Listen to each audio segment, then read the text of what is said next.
Welcome to Media Path. I'm Fritz Coleman. And I am Louise Palanker. Happy New Year to our many listeners and viewers around the world. Our New Year's resolution here at Media Path is to bring you even more quality guests and entertainment while sticking to a strict keto diet. But really, why make any resolutions? Resolutions only set the bar too high for us.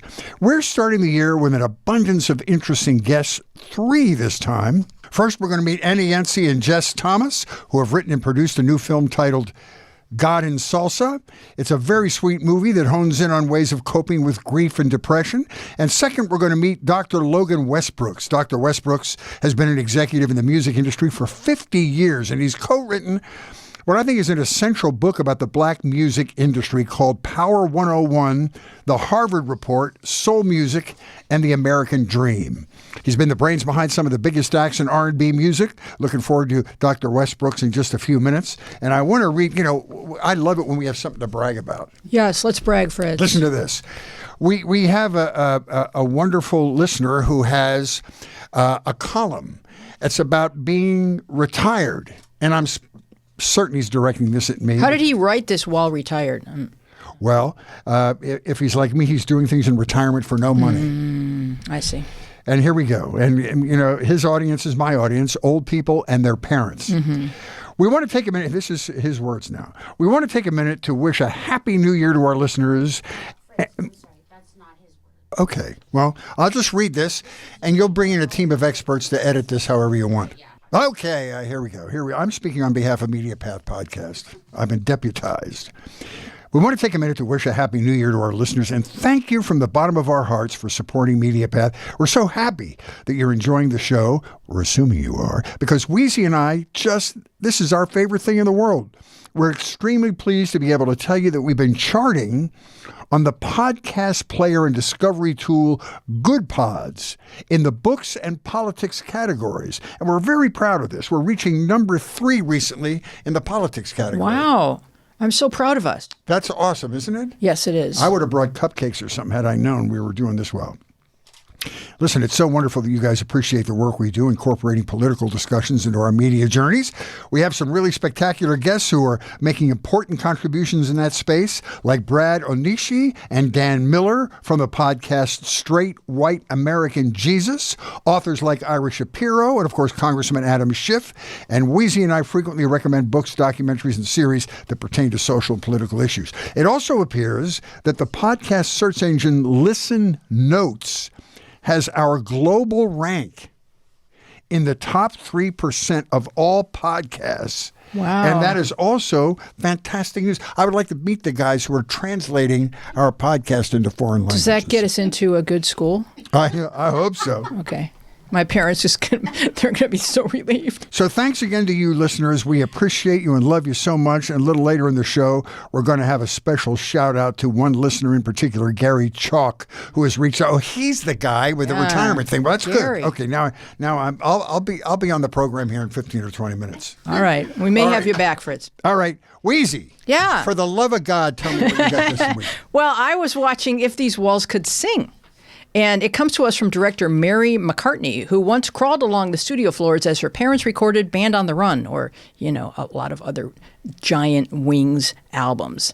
For Mary, the floors and the walls of Abbey Road Studios are filled with both private, personal memories, and global historic resonance.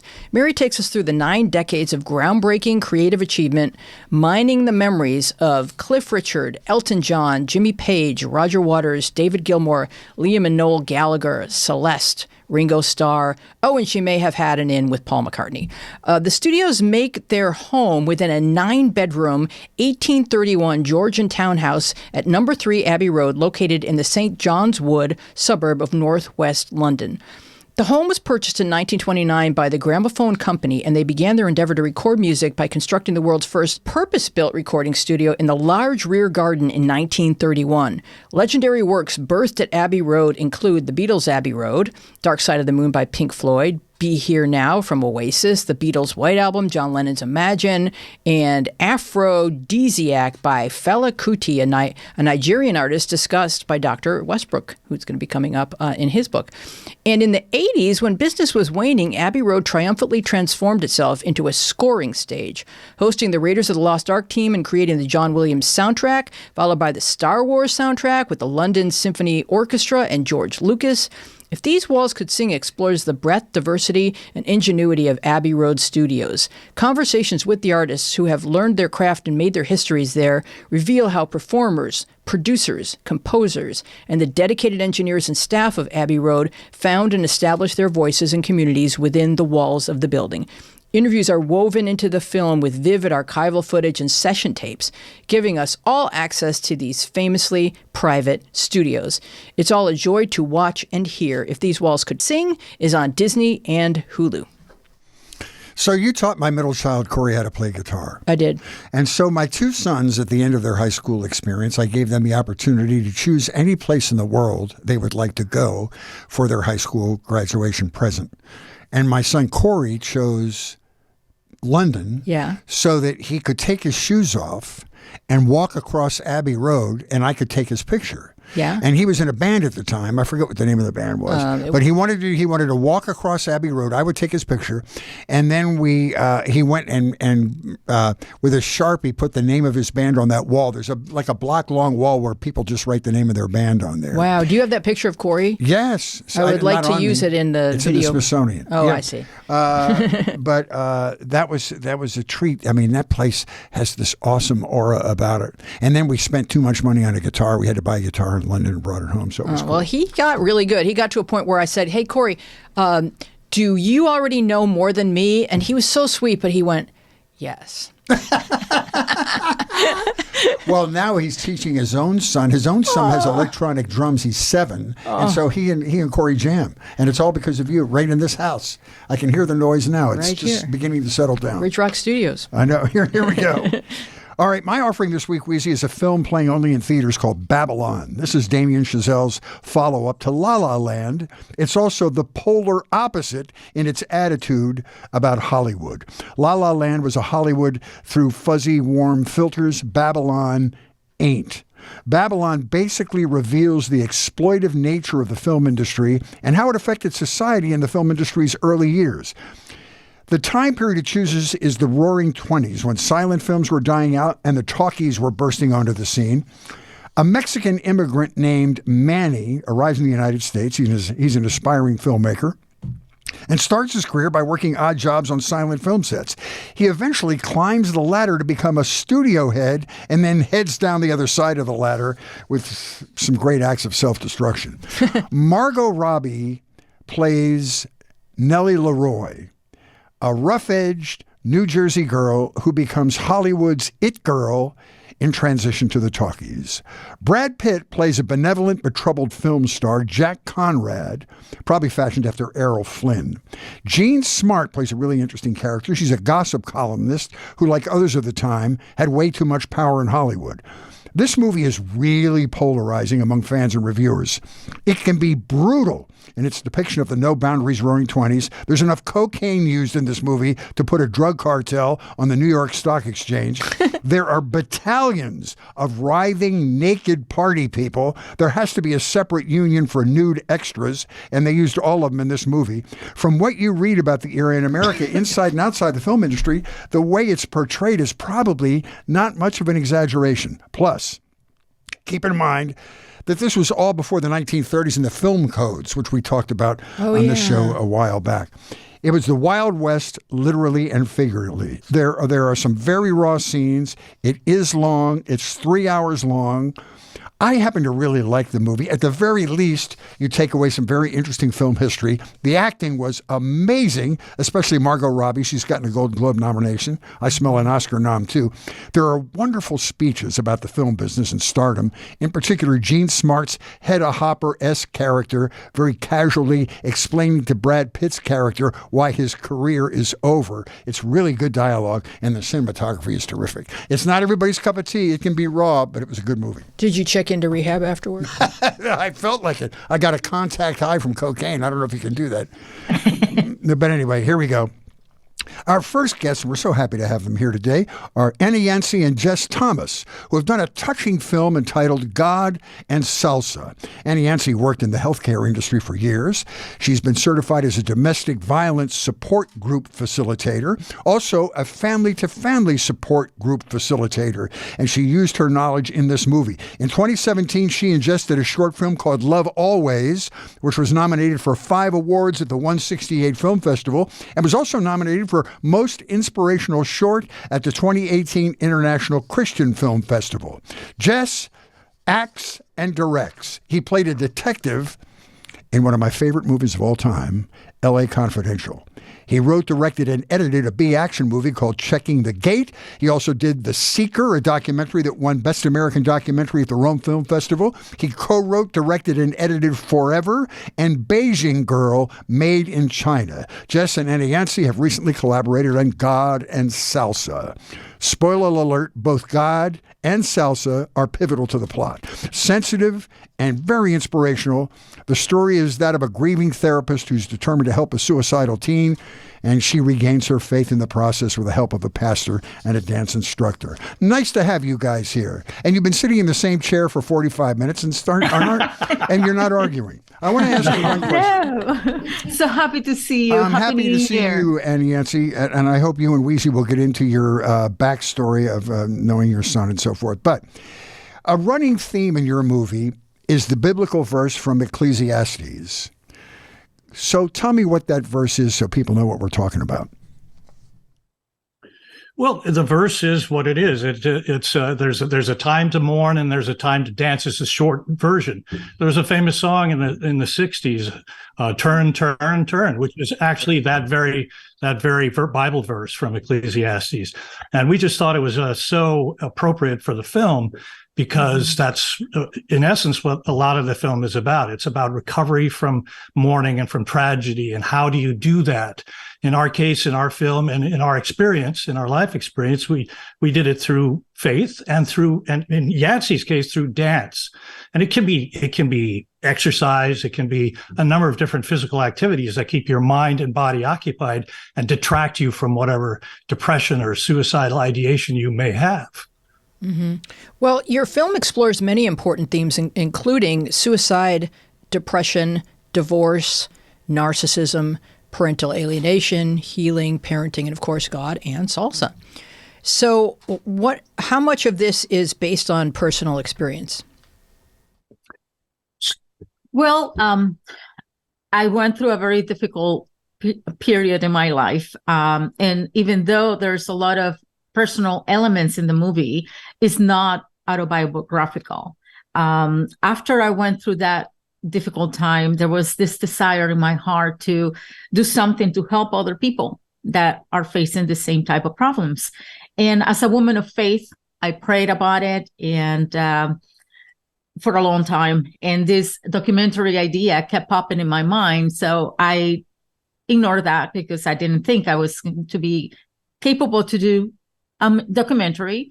But it wasn't until this idea became louder and louder that I finally surrendered and I said, okay, God, if this is really you, you're going to have to lead me and guide me because I have no idea how to start. One particular Sunday, I went to church and they announced this event hosted by the entertainment business ministry. And I felt led to go.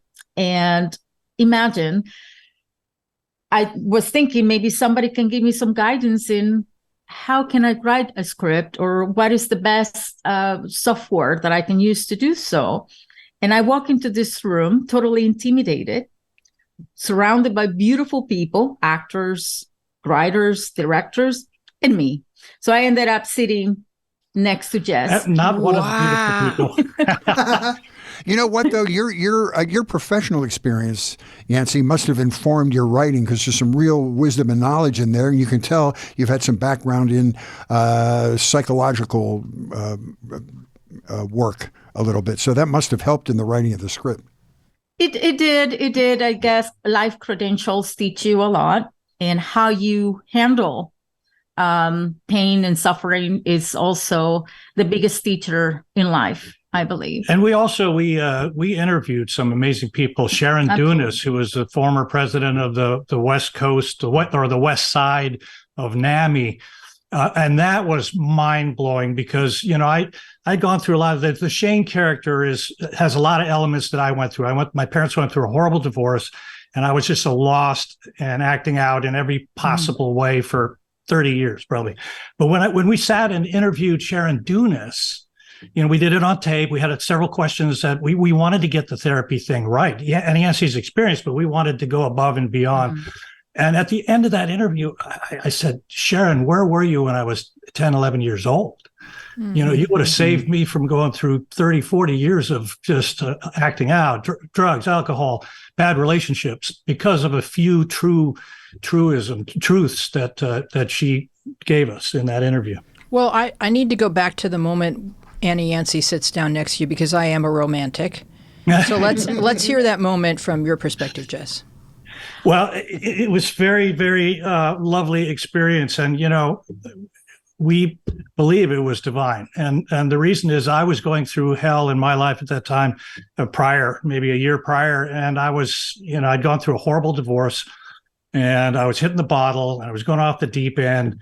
And, I was always had faith, but I wasn't really, a practicing Christian per se, but I had gone to Bel Air Pres a couple of times, Bel Air Presbyterian a couple of times, and I thought it was a pretty nice church. So I said, look, I'm going to go deep or I'm going to lift myself up. So the way I thought about lifting myself up was to go to church. And it did. The pastor at the time was Mark Brewer, and he was fantastic. He was funny. I went out, I would leave, feeling really charged and uplifted. And yet again, the same thing. I heard about the entertainment business luncheon that they had. They do it once a month. It was called The Beacon. And they would invite like a Ralph Winter or somebody who was a member of the church that was in the entertainment business. And so I went. I said, why not? Why not go? This could be fun, and I could meet some people. And I sat there and we met. And it was great. And I loved her idea because I had gone through it. She'd gone through it as a parent and I'd gone through it as a child. So there was no attraction in the beginning, but we said, well, let's get together in a couple of weeks. And then we met at a coffee shop and we were standing in line. It was a delayed reaction to attraction. I've been through that before. Something hit us both at the same time because we were in line and the barista goes, next, she goes, oh, you're together. And it was prophetic because pretty much from that time on we have been, and it evolved into a love relationship and a marriage. We got married back in 2016. And so this project is been so beautiful for us in so many ways. Very cathartic for both of you for different reasons. Yes. Absolutely. Well, I'll tell you what really touched me about this was something that touched my life because I was divorced and I had 2 kids, and Wheezy went through that period of time with me. And that is the guilt that children feel when their parents separate. The letter at the beginning of your film that young woman writes to her mother describes it perfectly. She felt that her heart was being split into 2 separate parts. And I thought, wow, that's just a great description of what every child goes through, because until they're old enough to sort of intellectualize it, they feel guilty for everything, even stuff that doesn't even involve them. So I was really moved by that. Yes, it's very difficult for children, the impact that they receive and how they interpret all this pain that's going around them. Blaming themselves is a very normal reaction. But it depends on how parents deal with it and how they co-parent that will help the children deal with it. Unfortunately, in most of the cases, parents do not get along, and there's a lot of unnecessary stress given to the children in the middle of all the situations. So the goal for our film is to bring awareness and how can we avoid those mistakes. Mm-hmm. We all make mistakes, but we can try our best to help our children to go through this process and making sure that they don't feel guilty about it. And it's so hard. It does lead to suicide. It does lead to drugs and alcohol abuse. Because, at that age, when you lose a secure attachment with a parent, either of them or both of them, you lose something really big, because this is your confidant. This is your mentor. This is your everything that's raising you and showing you how to become a man or a woman or whoever you are. And if you lose that, you start to look for attachments anywhere. In my case, it was through bad relationships, through drugs, through whatever means I could find to self-medicate. And, I was just completely a mess. And so were my parents, but they were wrapped up into their own stuff. I think if they had known a few simple truths that are in our film, a lot of grief for a lot of people could have been avoided, I think, truly. It seems like a lot of people want a simple answer to a complicated problem. And they do that by saying, I'm all good, so the other person must be all bad. My children are all good, the other person must be all bad. And then you infuse your children with that story, and they take it in because they're too young to know otherwise. And if they're ever, having fun at the other parent, they feel guilty. And, you have to be willing to say to your child, I want you to have fun at dad's. That would make me so happy. But no, people don't know how to do that because they're in so much pain. And one of the things that you guys bring out in your film is that narcissism. And, she writes on her pad. She hears it like instantly. She's intuitive. She writes it on her pad. And the moment her son stands up to her, she has to paint him as all bad. Like, she doesn't have any kind of gray area. She doesn't have the ability to see shades of gray. That's true, and that's an extreme case. It's all over the spectrum. You have different mild cases. Sometimes you have both parents that are narcissists or mild narcissists. So it's all over the map. But we thought that we'd experienced certain things in our life, and other people have too.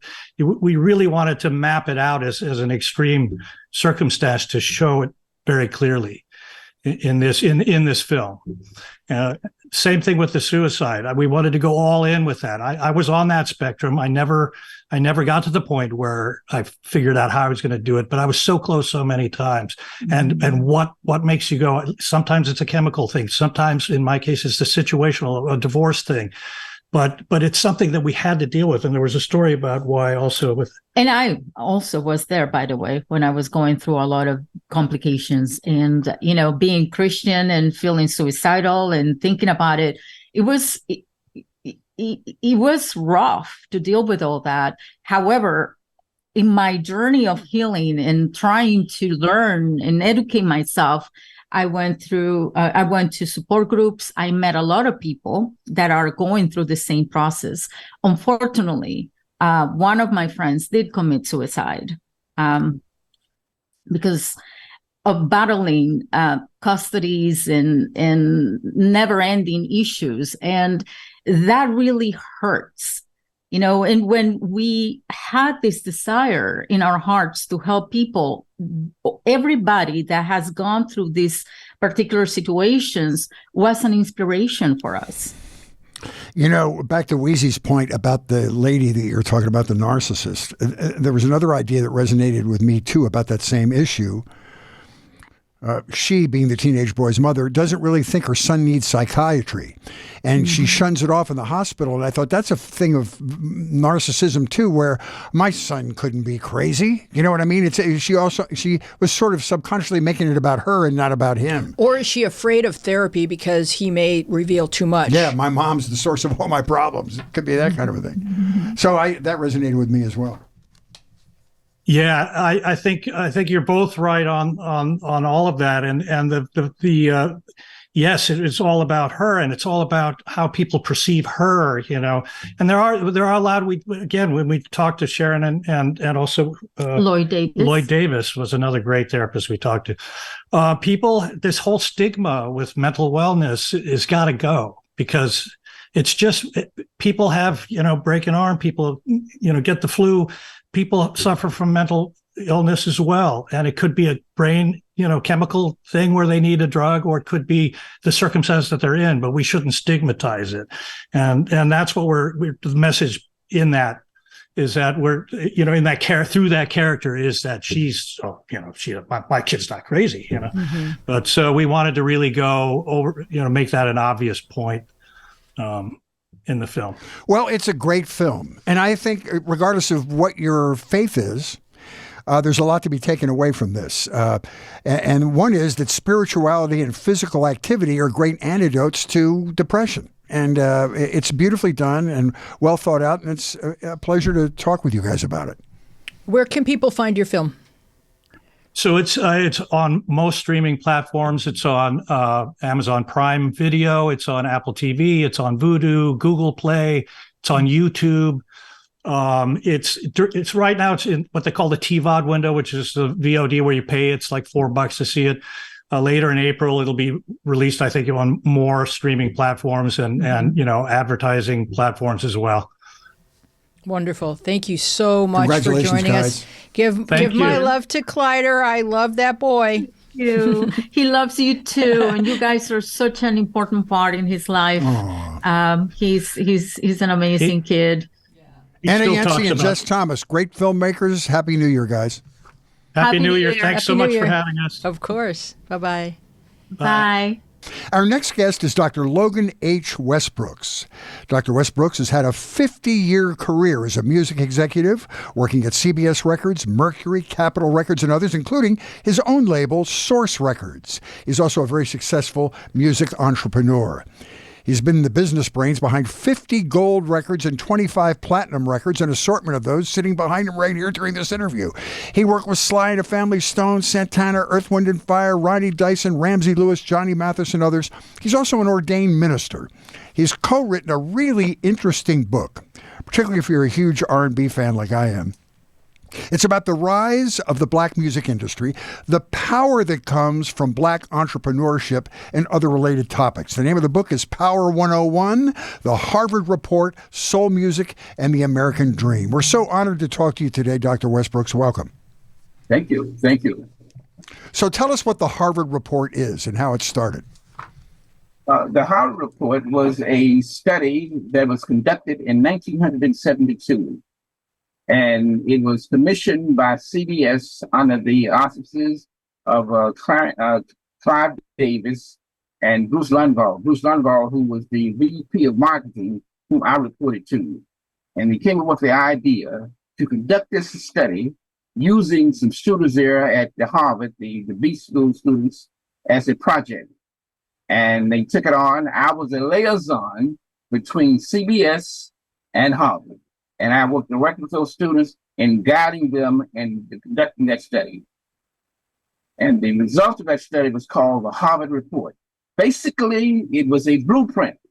It was a blueprint for penetrating the black music marketing and also the intentions of dominating black music and black artists.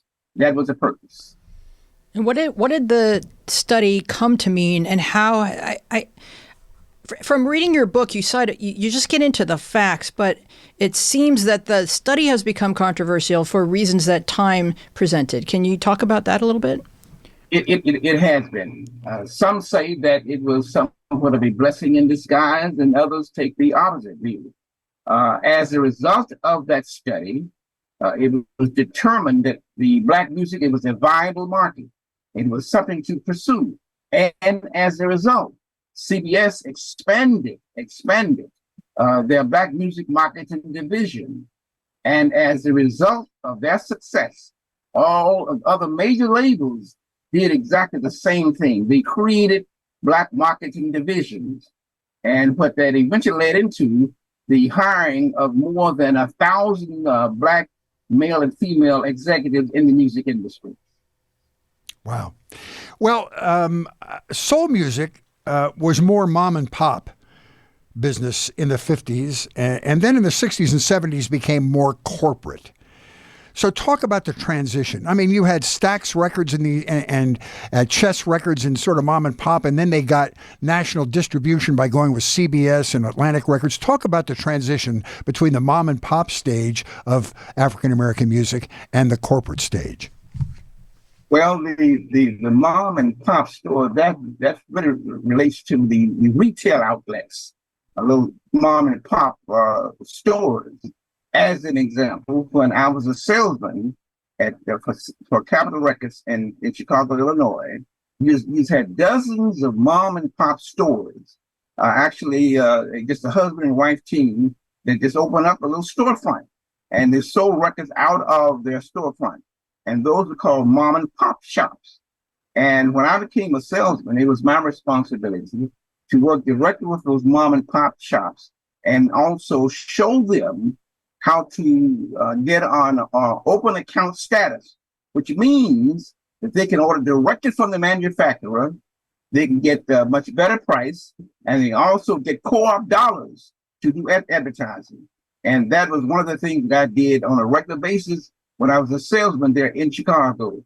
And the bulk of my accounts was on the south side of Chicago, a few on the west side. And to complete my territory, I also had quite a few of pop and classical retail outlets for record stores. Now, you're a talented kid growing up in America, but you talk about the experience of being Black in America as being homeless but connected. And what would you want white folks to better understand about the challenges and the responsibilities faced by Black Americans? Because I feel like even if we deeply care, we still have no clue. Well, again, dealing with the racist nature of the country, that's just the way that things were set up. And things were completely separate. That even led over into radio stations, where you had the pop radio station, and you had the R&B radio station. And the pop stations, known as Top 40, only played white artists. And the R&B stations only played Black artists. And then from the standpoint of marketing and sales, it became a question of how can I, as a representative of a Black record division, cross my records over to Top 40? And of course, from a marketing standpoint and a sales standpoint, it behooved me to get my records crossed over. Reason being, on the Black radio station in every market throughout the entire country, the Black stations was on the far right-hand corner of the dial. Every last one of them throughout the entire country. And as a result of that, the signal on the far right-hand corner of the dial was the weakest on the dial. So consequently... That is so fascinating. Wow. It's like redlining of radio stations. That was it exactly. Whereas in the center of the dial, the strongest signal, all of the top 40 stations were located in the center of the dial. So consequently, I, as a record company executive, I want to get my records crossed over so they will be played on the top 40 stations, reaching more potential volume. That was my purpose, to cross those records over to the top 40 station. And you have a great anecdote in the book about sometime having to use muscle to get Black acts played on top 40 stations, and that was the story of Motown. Berry Gordy had all these major hits on Black radio stations, but top 40 stations, particularly in the South, would not add them. So Jerry Greenberg put who was a media buyer, put the pressure on him, said, if you don't start adding these records to your playlist, saying this to the top 40 stations, we're going to stop advertising on your station. And that sort of opened the floodgates where they started playing Motown records. And then, so they had to use a little muscle to get in there. Exactly. That was the challenge between the top 40 staff and the Black R&B staff. That was a challenge.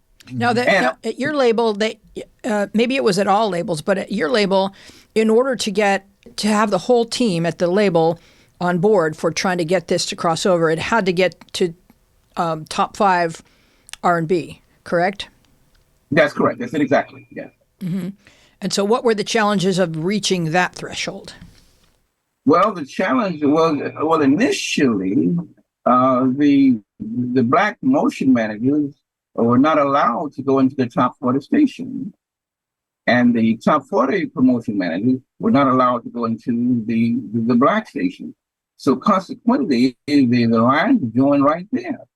as a black motion manager, I could only cover those black stations in my market. And even though I had records that I knew that it was a demand for those records on the top 40 side, but I was not authorized to go into the top 40 station.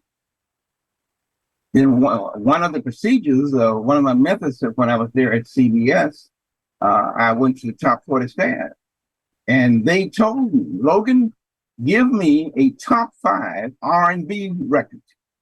Give me that record, top 5 R&B, and then we in turn will take it over and get you top 40 plays. Well, I gave them top 5 records on many black records. They still failed to cross them over. Really? And that is why I had to start looking for other methods. Like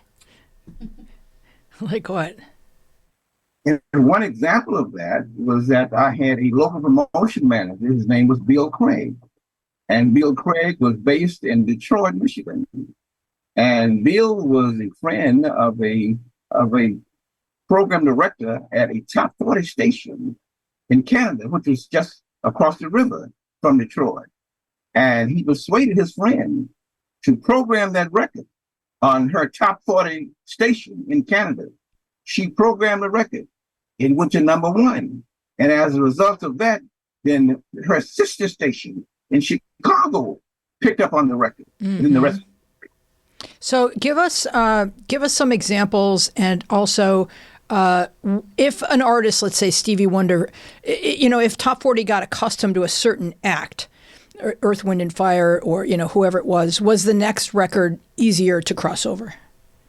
Well, once we got it had been determined that Top 40 will play some black records, and the idea was to find out exactly what is it they're looking for and try and get them to program those records. Of course, naturally, you'd like to try and get them to program all of them, but there was still some barriers there that we had to overcome. Then eventually, all of those barriers were broken down. Yeah. It just became a matter of playing good records. Yeah. Not black records, not top 40 records, not white records, but just good records. Yeah. Well, your upbringing was Memphis, and it's probably not coincidental that you made your life in the black music industry, because Memphis is one of the ground zeros of the greatest in black music. You had Stax Records down there that had all those wonderful artists, Sam and Dave and Otis Redding and, Booker T and the MGs. And what they were finding is that white kids were listening to the black music stations in that town, and so it was sort of crossing over against people's will. So they got to a point where they could not any longer ignore the white taste in the purchase of black music. Exactly. That was it exactly. Crazy. Now, in your book, you talk about a meeting where you mention that CBS is not infusing any money into the black communities that were making it rich. And they thought you meant payola. You meant scholarships, training, business investments, etc. Is this emblematic of the disconnect between white folks and black folks, or white folks just don't get it? That was it exactly. As a matter of fact, that seed that was planted then eventually led to CBS hiring a vice president to deal with nothing but giving monies to certain projects in the black community. This guy named Baron Taylor. And eventually that was his 100% job, is to pass out monies to different organizations in the black community. Again, it was community involvement. And the way that first came about was when I was the head of the division there at CBS. And I had a friend of mine that was we were colleagues in high school. And he was working for a national company. And this company that he was working for, he came up with the idea to sponsor the Black Caucus show in Washington, D.C. And this is the very first time that it was done in a major way. And he and I produced a show as a fundraiser for the Black Caucus in Washington, D.C. And headlining that show was Isaac Hayes from the Stax Acts. Don Cornelius, a good friend of mine, he was the MC of that show. So it was a very, very successful show. And as a result of that, they started doing that show on a regular basis every year. And it became one of the major fundraisers for the Black Caucus there in Washington, D.C. Again, we were emphasizing community involvement. That's what we were emphasizing. And the same thing even extended into on a local level. Let's take Chicago, for instance. If a Black politician was running for office in Chicago, it was my responsibility to get my Black artists to work along with that Black politician so that when he or she would hold their rallies, that artist would be there to perform to attract additional people to hear what that politician had to say. Right. And we duplicated that throughout the entire country because the local promotion managers and the regional promotion managers that were reporting to me, to my division, this was their responsibility. And we were duplicating this all over the country. Again, community involvement. And what you're describing is Black entrepreneurship. And that, along with the Black music industry, you have a great description of the whole motive behind that, and that was the search for freedom, which I thought was very profound. That developing the Black music industry and developing Black entrepreneurship was the search for freedom, so that Black business people were not beholden to the white industry for their success. Exactly. Mm-hmm. And talk about the Congressional Black Caucus, because you continue to remain involved with politics, correct? Yes, I did. And so what are some examples of maybe folks that you helped get elected or ways that policy... I would say that the final major show that I was involved in was a fundraiser for Coretta Scott King in Atlanta, Georgia. And ironically, that show was headlined by Sly Stone. Ramsey Lewis was on that show. Maxine Weldon was on that show. The top acts at CBS at the particular time were all on that show. And ironically, Governor Carter was the governor of Georgia at that particular time, which is the first time that I had to meet him. Mm-hmm. And that entailed, brought Governor Carter in to what CBS was all about. And then some years later, when he ran for president, he came to Los Angeles, California. And he was looking to get tied into the Black community and the Black power brokers. And of course, at that particular time, I did not have the clout or the know-how to put that together. But I did have a very good friend, a guy named Clarence Avant, who's known as the Black Godfather. Yeah, I saw his documentary. And I put Clarence Avant with Jimmy Carter, and then the rest is history. Because Clarence Avant had all of the keys to every bit of it. I'll tell you, one of the appealing things about your book, Dr. Westbrooks, is there are so many little nuggets in there that sort of describe Black music. And as being a lifelong fan of R&B music, I thought it was so powerful. And there's a passage in the book where you say Black music is American music, and it goes back to African tribal music, to the field hollers with the slaves, to the gospel of the Black Southern Church. And that church influence continues up through today's rhythm and blues. You discuss the gospel influence on soul. In your book, you call it the Holy Ghost meets commerce. And I just love that. Like Sly and the Family Stone was the Holy Ghost meets commerce funk, and Earth, Wind, and Fire. I thought that's just a great way to describe it, because it all, it's like call and response music, and it's all the same going back to the Black church. Well, that's it exactly. I come from and I grew up in the Church of God in Christ. And of course, Sly Stone was influenced by the Church of God in Christ. And on the other side of the coin, on the gospel side, there's Andre Crouch, who is a product of the Church of God in Christ. And listening to his music and his lyrics and his beat, and listening to the beat of Sly Stone, even some elements in Earth, Wind, and Fire with Maurice White. It's all there. Those ingredients are there. So, in my opinion, the influence of the churches, the Church of God in Christ in particular, had a direct influence on it. Of course, some would say that let's keep gospel music separate from secular music. I agree with that. But if you're just listening to the beat, some of it is almost exactly the same. Absolutely. Exactly. You know, that's another thing. I'm sorry, Weezy. This No, is just fine. a topic that I love. Yeah, I love it. You know what you're talking about, that disparity between gospel and secular music has been a conundrum in the lives of many famous artists. Aretha Franklin fought with her father when she wanted to be a pop star. Sam Cooke had to separate from the Soul Stirrers to become a pop star and alienated his family. And B.B. King has a great story, and he's a neighbor of yours. He started in Memphis, Tennessee. He used to play in the street corners and say that I would play gospel, and then every once in a while I would throw in a blues tune. And even though all the adults considered blues the devil's music, I would get bigger tips playing blues music. So I would continue to play blues music and make more money. I just thought that was so funny. That's the division of commerce and art. And ironically, this entire episode is so interesting. I was born and bred in Memphis, Tennessee. I grew up in Memphis, Tennessee. I'm a product of Memphis. I'm a product of the South. And ironically, I was born on College Street there in Memphis, Tennessee. And Stax Records was located on the corner of College and Macklemore. My grandparents also lived on College Street. And at one time, I lived with my parents there in the Lemoyne Garden public housing project. And the walk from that Lemoyne Garden, the public housing project, to my grandparents' home there on College Street, we passed that corner every time we walked through there. And that corner was College and Macklemore, where Stax Records was founded and located.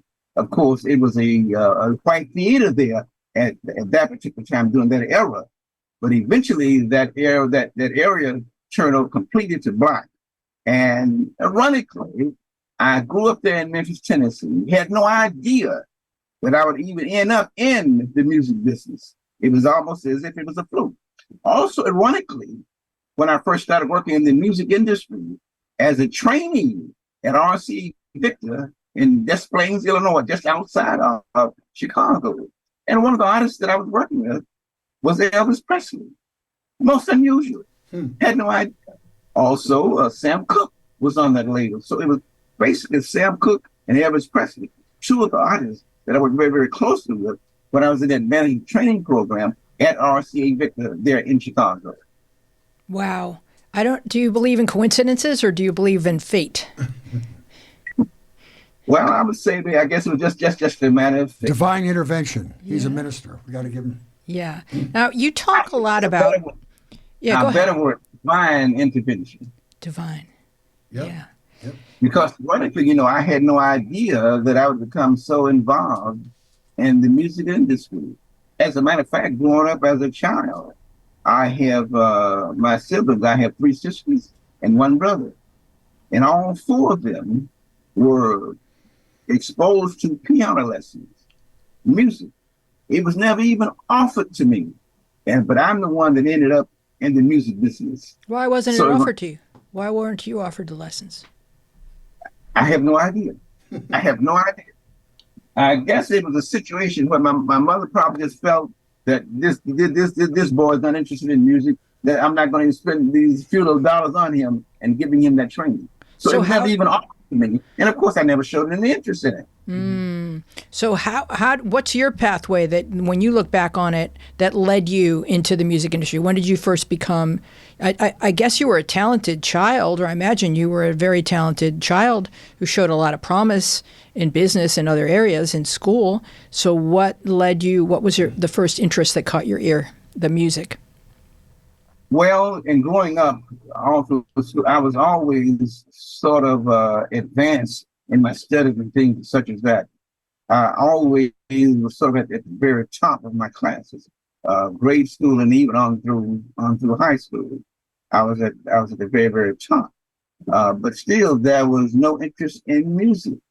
I was working and living there in Chicago, Illinois, and through the Urban League, I had heard about a management training program that was being offered by RC Victor. And they suggested that I apply, and I did. And it was just a management training program. Now, in this management training program, you work through all of the areas of the company. And at the time, RC Victor, they were distributing Whirlpool washers and dryers. They were distributing black and white television sets, which is called home entertainment centers. And they also was distributing RCA Victor records. Yeah. So I'm working in the various areas of the company. And just ironically, I asked the sales manager if I could have a pair of tickets to a concert that was at one of the major hotels downtown, a dinner concert. Recently married, money's short. So this is an excellent opportunity for my wife and I to go out to a fine restaurant and for a show. So when I asked him that, he said, "Oh, are you interested in music?" Well, yes, I am interested in music, but my main concern was getting those tickets to go to that show. So he said, "Why don't you work in the record division next?" I said, "Okay." That's where it came about. So consequently, I started working in the record division as a trainee and in and out of the various record shops and working directly with the record salesman there at RCA Victor. That was the beginning of it. And in working with those salespeople and those artists, there was Presley and also Sam Cooke, out on the street, I had heard that there was a company that was looking to hire their first black salesman, which was Capitol Records. So I applied for the job, and I got it.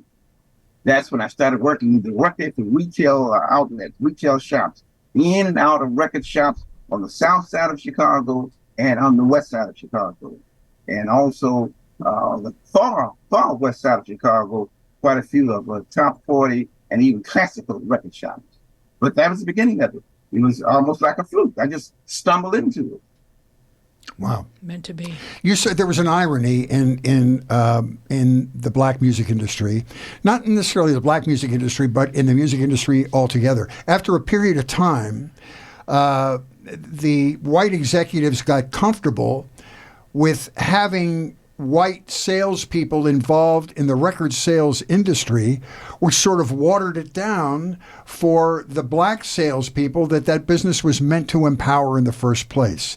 So when the doors came down, when there was less I don't want to call it racism, but when there were fewer restrictions on white and black people sort of migrating back and forth between departments in the music industry, more white guys came into the sales department, which made for fewer black salesmen. Am I getting that right? There was some mention of that in your book. Well, there was never a big influx. There was never a big influx of black sales never hired. It was always on a very, very limited basis. As a matter of fact, I was very first there at Capitol Records there in Chicago. And then when I left the company, they had another black salesman behind me. But I don't know of any other black salesman anywhere in the country that young black guys are being hired as salespeople. It was still somewhat of a racist or a fighting. Well, one thing in the sales stand, you make big dollars. And it was just confined on the white side. And very, very few black people were allowed through that door. There was a huge pay disparity between black and white salespeople in your business. There was a huge pay disparity, right? White guys doing your same job were paid more than you were. That happened. Well, since you mentioned that, that was a position that I had when I was transferred to the home office at Capitol Records. I was working and based in Chicago, Illinois, as the regional promotion manager, and I was promoted to the assistant to the vice president of marketing out of the home office in Hollywood, California. So the company moved my wife and I to Los Angeles, California, and I was working there at the Capitol Tower there in Hollywood. And my wife had befriended one of the young ladies there, whose husband was also the same position that I had, only he was on the top 40 staff side. And through that association was when my wife found out that the two of us were doing exactly the same job, but there was a difference in our salary. So it was obvious that was going on even then. And of course, I raised the issue, something was done about it, but the bottom line is it was unfair. But that's just the way that it was. Now, you talk about in your book, you refer to he who owns the railroad tracks. Tell me about how things have progressed in terms of ownership and having agency in terms of where the money deserves to flow and if it gets to flow there. Well, there's so many dollars involved in this music industry, and of course, one of the major areas for big dollars to earn was on the executive producing side of records. And the primary example of that was a good friend of mine, a guy named Logan Westbrooks, who started working right after I had moved out to the West Coast, and he was hired there at Capitol Records. So we were both working there at the CBS Tower. And of course, he had gotten out of law school. He was a lawyer, and he was working in the legal department. And he was privileged to all those different deals and what was taking place.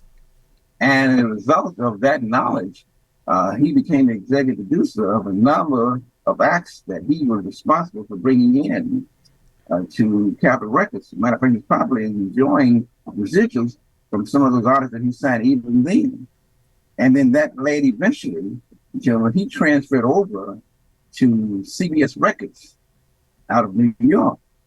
And he became the executive producer of of Michael Jackson's album. As a matter of fact, the biggest album of sale of all time, he is the executive producer on that album. He's still earning big dollars from that album. So that was an area that had been closed to Black folk for a number of years. And of course, fortunately for Larkin, he was on the inside. He saw what was happening. He was able to take care of it. A guy named Lowell Silas, that was, unfortunately, he's deceased now. He was working for MCA at one time. And he was in as executive producer on some of the top selling albums over there. But that was an area that was closed to Black folk. He just didn't get in. You talk in the book about the mid and late 60s being the biggest change in Black music. You had the death of Malcolm X, you had the death of Martin Luther King and Bobby Kennedy, the Vietnam War, the Tate Manson murders, the Monterey Pop Festival in Woodstock. How did the Black music industry change? That was also the civil rights movement. And so how did the Black music change? I remember, Sam Cooke's song, A Change Is Gonna Come, and the Impressions with People Get Ready, those particular songs. But how did the Black music industry itself change during that time period? Well, prime example, I mentioned, matter of fact, this book is dedicated to Kenny Gamble and Leon Huff and Tom Bell, who incidentally just passed just a few days ago. But if you take a listen to the kind of songs that they were writing, and one thing that Kenny Gamble used to always say, that there is a message in the music. And if you take a listen to the kind of songs that they were writing, things like Ain't No Stopping Us Now, OJs would sing about love and all those love songs that they were writing.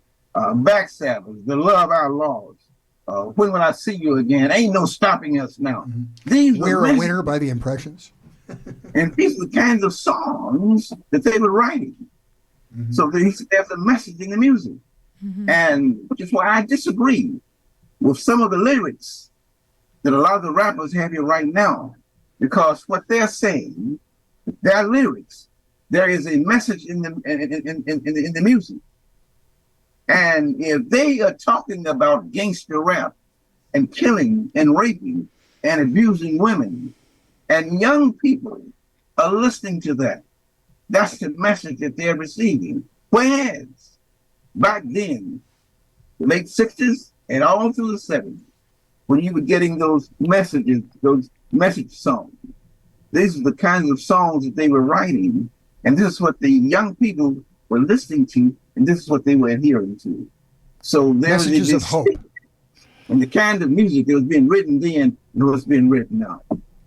Hopefully, it'll start to change. See, that Lois Tucker, years ago, was advocating the same thing.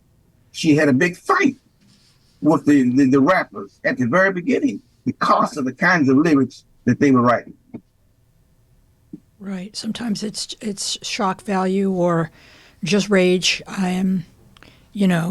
It's hard to know, but ever since slavery, messages were delivered via song, sometimes right under the noses of the white people who owned the plantation. They would sing to each other and communicate. And then, as you're talking about through the civil rights movement, they're talking past the parents to the kids who are listening, even white kids like me and Fritz, who are hearing.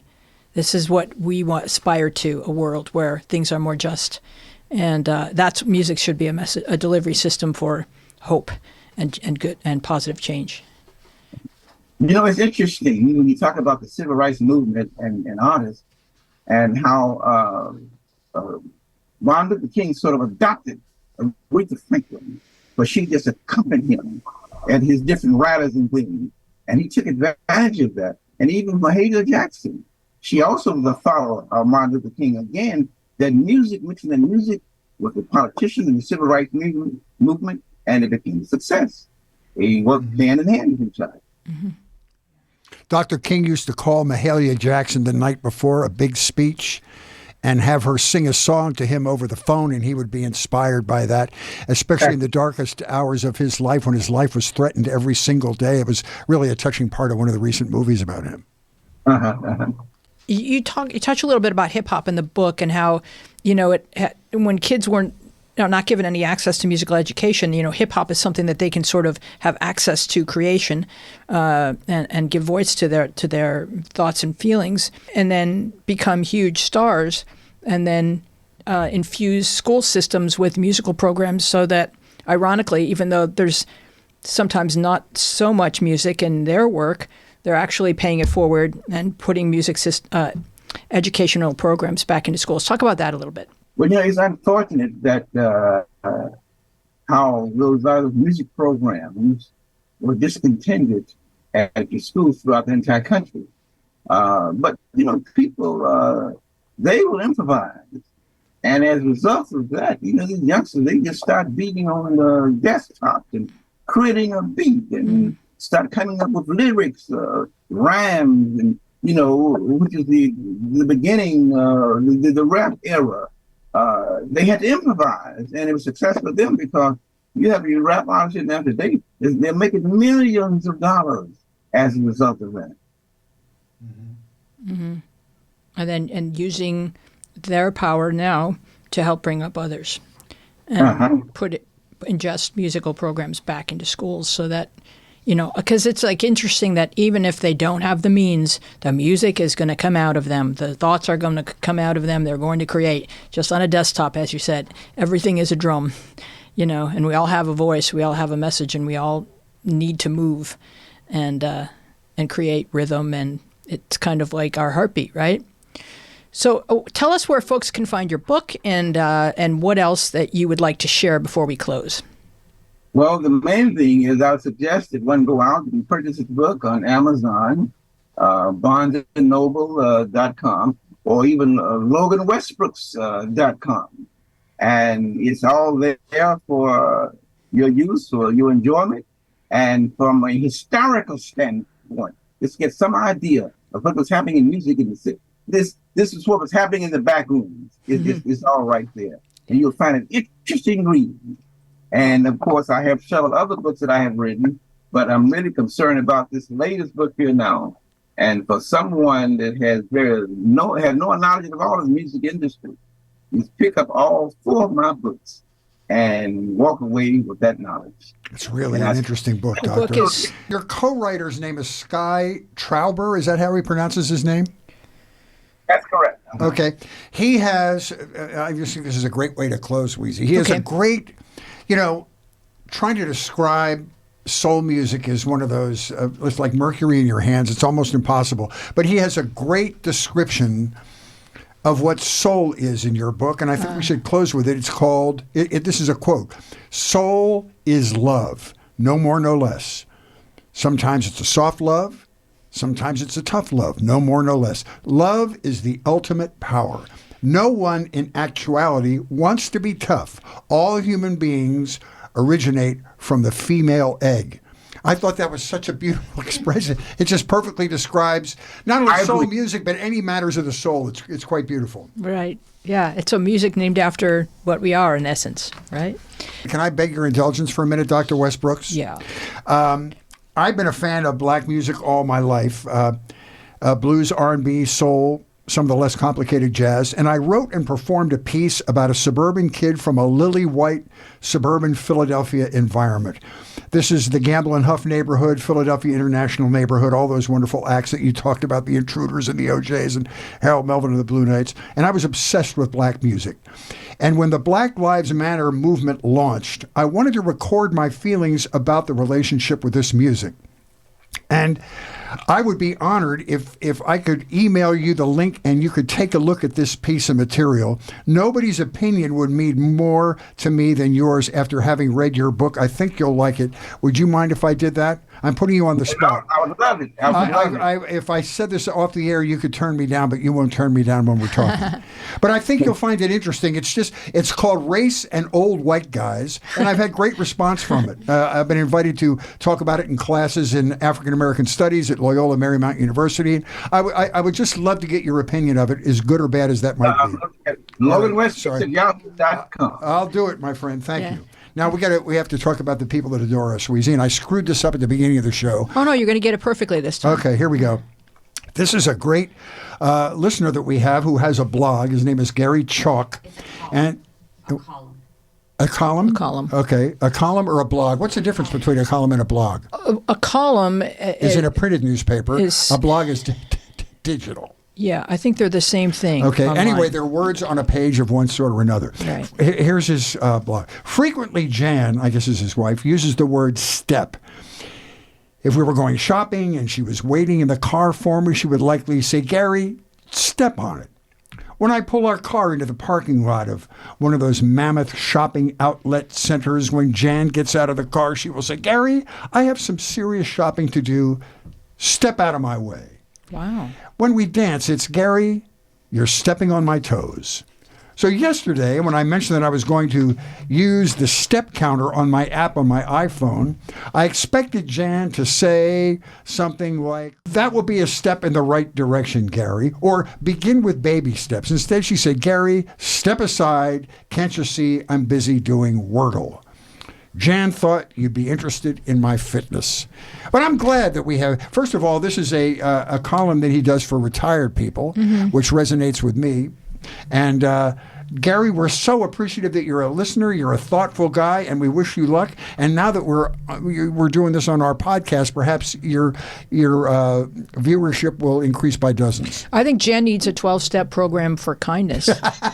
Good point. So here come your closing credits. This time I really mean it. Thank you so much for joining us. We would love to continue this conversation with you on Instagram and Twitter, where we are at MediaPathPod, and on Facebook, where our show page is MediaPath Podcast, and our Facebook group is called MediaPath with Fritz and Wheezy Podcast Community.